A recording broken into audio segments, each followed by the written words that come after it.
Hello, dragon fruit enthusiasts. I'm Jay with Hybridizing Dragon Fruit. We teach you how to make your own dragon fruit varieties. Today's tip of the day is about DeGrafting. But what is DeGrafting, and why is it so incredibly important?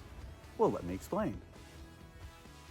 While grafting your seedling to a vigorous rootstock is an essential step in creating your new hybrid, it's important to remember that doing so is only a temporary solution to help your seedling to fruit as fast as possible.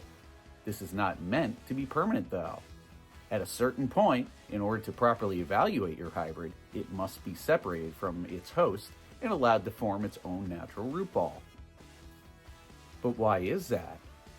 Well, when you graft to a rootstock, you get certain benefits from that rootstock, such as weather resistance, disease and pest resistance, and even increased growth rates.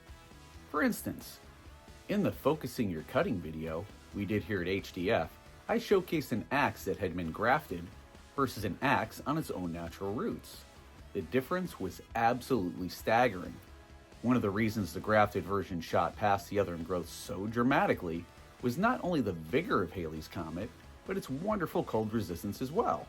You see, both cuttings were started late summer and established by fall.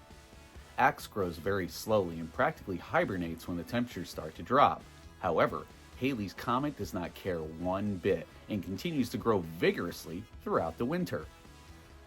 Because my axe was grafted to Halley's, it grew throughout the winter while the other axe sat quietly waiting for things to warm up. By spring, the difference in growth was enough to shoot a video over, and makes for a good example of how useful your choice of rootstock can be. It also shows just how much of an influence it can have on your plant's traits and how it can muddy the waters when it comes to evaluating your hybrid. This is why at a certain point during the evaluation process, degrafting your hybrid is absolutely recommended. Only then can you see how your hybrid truly reacts to the environment on its own natural roots, being powered by its own innate engine, so to speak. This is how you kick those tires and see what your plant is truly capable of.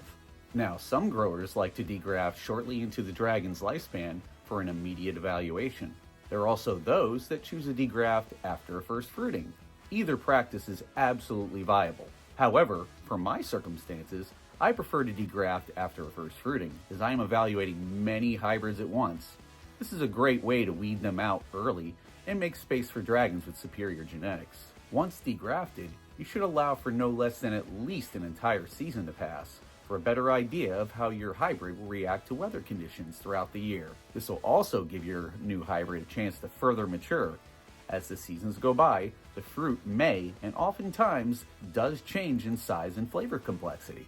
Some get better with age, though some do not. But this is why we are spending so much time evaluating in the first place.